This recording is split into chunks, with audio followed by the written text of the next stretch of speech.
मजलिस अमन और तहफ़्फ़ुज़ इंसानी हकूक़ साहिवाल डिवीज़न के ज़र एहतमाम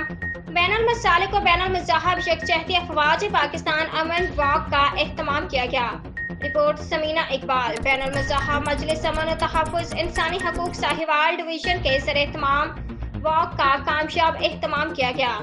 इस अमन वॉक का मकसद मुहर्रमुल हराम शरीफ में अवामुन्नास बिलखसूस मुख्तलिफ मज़ाहब और मसालिक में एक दूसरे के मजहबी अकायद और अक़दार की बजा आवरी में अमन और रवादारी की फ़ज़ा को कायम करने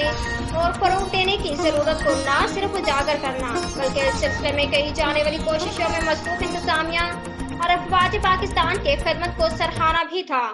ये वॉक 5 बजे शाम को सदर चौक साहिवाल से लेकर मरकजी इमाम बारगाह कसरे बतूल पर इख्तिताम पजीर हुई। किसी नाखुशगवार सूरत हाल से निमटने के लिए इंतजामिया और पुलिस चाको चौबंद थे। इस कामयाब बैनुल मज़ाहब अमन वॉक में मुफ्ती पीर मोहम्मद हसन मुस्तफ़ा चिश्ती, अल्लामा पीर मोहम्मद नुमान मुस्तफ़ा चिश्ती, वसीम अंजुम भट्टी, मुफ्ती सुहेल शौकत भट्ट, मोहम्मद मुराद यासीन और अल्लामा मोहम्मद हसन एग्जीक्यूटिव मेंबर्स मजलिस अमन, मासूमी मरकजी इमाम बारगाह कसरे बतूल साहिवाल, ताजरान साहिवाल के कायद मोहम्मद वसीम हफीज और divisional press club registered Sahiwal के मरकजी सदर मोहम्मद फहीम सदीकी, हाफिज मोहम्मद अली हसन कसूरी और दीगर मेंबरान में शाकिर आसिफ, शेख यूसुफ अब्बास, मियां आसिफ बुकला की जानिब से अल्लामा पीर नौमान, वलायत इकबाल और ताजर बरादरी ने शमूलियत की।